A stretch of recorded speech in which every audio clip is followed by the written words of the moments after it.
जय हिंद साथियों, आज हम बात करने वाले हैं चंद्रयान 3 के बारे में।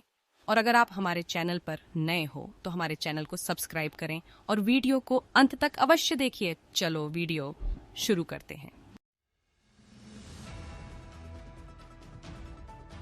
आदित्य L1 मिशन सूर्य के ताप से किस तरह खुद को बचाएगा। आदित्य L1 कैसे करेगा ये काम, जाने इसरो का प्लान। 2 सितंबर को इसरो ने श्रीहरिकोटा से आदित्य L1 का सफल प्रक्षेपण किया। अब से 4 महीने बाद अंतरिक्ष यान सूर्य के निकट अपनी हेलो कक्षा L1 पर सफलतापूर्वक स्थापित हो जाएगा। सूर्य मिशन को आदित्य L1 नाम इसलिए दिया गया क्योंकि यह पृथ्वी से 15 लाख किमी दूर लैग्रेंजियन बिंदु 1 L1 में रहकर अपने अध्ययन कार्य को अंजाम देगा। सूर्य के इतने अधिक तापमान में आदित्य काम कैसे करेगा। New Delhi, Jagran desk. Aditya L1 mission Bharat अंतरिक्ष सेक्टर में एक के बाद एक ऊंची छलांग लगा रहा है। 23 अगस्त को चंद्रयान 3 मिशन के तहत रोवर की चांद के साउथ पोल पर सॉफ्ट लैंडिंग कराई और अब अपने सौर मिशन को पूरा करने की दिशा में भारतीय अंतरिक्ष अनुसंधान संगठन इसरो ने अपना पहला कदम बढ़ाया। शनिवार यानी 2 सितंबर को इसरो ने श्रीहरिकोटा से आदित्य L1 का सफल प्रक्षेपण किया। अब से 4 महीने बाद अंतरिक्ष यान सूर्य के निकट अपनी हेलो कक्षा L1 पर सफलतापूर्वक स्थापित हो जाएगा। सूर्य मिशन को आदित्य L1 नाम क्यों? विशेषज्ञों ने मिशन के सफल प्रक्षेपण व विज्ञान एवं मानवता के लिए इसके महत्व को सराहा। पृथ्वी और सूर्य के बीच 5 लैग्रेंजियन बिंदु पार्किंग क्षेत्र हैं, जहां पहुंचने पर कोई वस्तु वहीं रुक जाती है। सूर्य मिशन को आदित्य L1 नाम इसलिए दिया गया क्योंकि यह पृथ्वी से 15 लाख किमी दूर लैग्रेंजियन बिंदु 1 L1 में रहकर अपने अध्ययन कार्य को अंजाम देगा।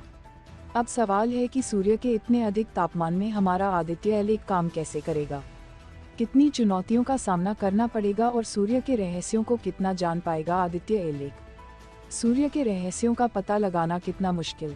सूर्य के रहस्य का अध्ययन करना काफी चुनौतीपूर्ण है क्योंकि इसके सतह का तापमान 9941 डिग्री फ़ारेनहाइट है। सूरज के बाहरी कोरोना का तापमान अभी तक मापा नहीं जा सका है। माना जाता है कि इसका तापमान लाखों डिग्री फ़ारेनहाइट होगा, जिससे सूरज के नज़दीक पहुंचना नामुमकिन है। इसी को देखते हुए आदित्य L1 पृथ्वी और सूर्य के बीच की कुल दूरी के लगभग 1% दूरी 15 लाख किलोमीटर पर मौजूद L1 की पास की कक्षा तक जाएगा। इसरो के साइंटिस्ट का मानना है कि L1 बिना किसी बाधा के लगातार सूर्य के बारे में महत्वपूर्ण जानकारियां दे सकेगा। सूरज के तेज तापमान से खुद को कैसे बचाएगा आदित्य L1?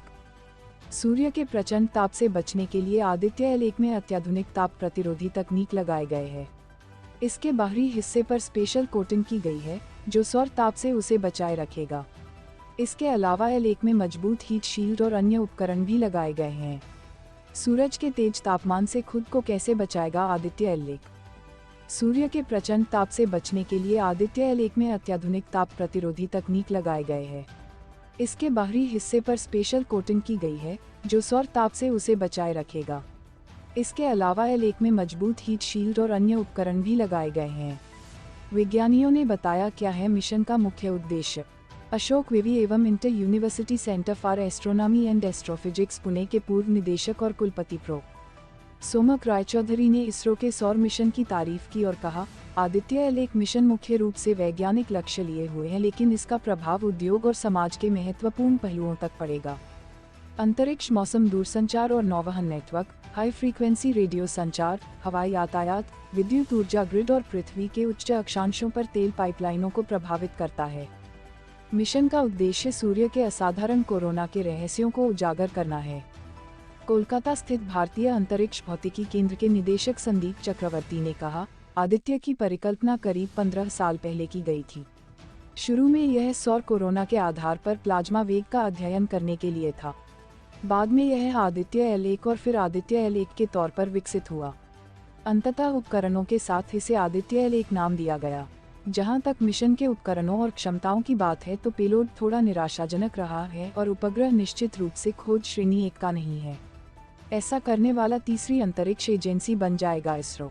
अंतरिक्ष विज्ञान उत्कृष्टता केंद्र कोलकाता के प्रमुख दिव्येंदु नंदी ने सौर मिशन को लेकर कहा, यह मिशन सूर्य के अंतरिक्ष आधारित अध्ययन में भारत का पहला प्रयास है। अगर यह अंतरिक्ष में लैग्रेंज बिंदु L1 तक पहुंचा तो नासा और यूरोपीय अंतरिक्ष एजेंसी के बाद इसरो वहां सौर वेधशाला स्थापित करने वाली तीसरी अंतरिक्ष एजेंसी बन जाएगा। लैग्रेंज बिंदु L1 के पास रखा गया कोई भी सैटेलाइट सूर्य के चारों ओर पृथ्वी की कक्षा के साथ सामंजस्य स्थापित करेगा, जिससे चंद्रमा या पृथ्वी द्वारा कोई बाधा उत्पन्न किए बिना इसके द्वारा सूर्य का निर्बाध अवलोकन किया जा सकेगा। अंतरिक्ष के मौसम में सूर्य की गतिविधियों में कोई भी परिवर्तन पृथ्वी पर प्रभाव डालने से पहले L1 पर दिखाई देता है, जो पूर्वानुमान के लिए एक छोटी लेकिन महत्वपूर्ण जानकारी होगी। आदित्य L1 का उद्देश्य कोरोनल मास इजेक्शन (CME) सहित सूर्य की गतिविधि के विभिन्न पहलुओं को उजागर करना है। यह पृथ्वी के निकट अंतरिक्ष पर्यावरण की भी निगरानी करेगा और अंतरिक्ष मौसम पूर्वानुमान मॉडल को और सटीक बनाने में अहम साबित होगा। शनिवार को इसरो के सतीश धवन स्पेस सेंटर से लॉन्च हुए आदित्य L1 मिशन पर इसरो ने बड़ा अपडेट दिया है। अपनी लॉन्चिंग के एक दिन बाद रविवार को आदित्य L1 ने अपनी कक्षा बदल ली है और अब वह दूसरी कक्षा में स्थापित हो गया है। जारी प्रक्रिया के अनुसार इसे 16 दिनों तक पृथ्वी की परिक्रमा करनी है, इसके बाद ही वह सूर्य की ओर अपने मार्ग पर बढ़ जाएगा। आदित्य L1 16 दिनों में 5 बार पृथ्वी की कक्षा बदलेगा। इसरो के अपडेट के मुताबिक अब 5 सितंबर को दोबारा कक्षा में बदलाव होगा। कक्षा में अगला बदलाव 5 सितंबर को।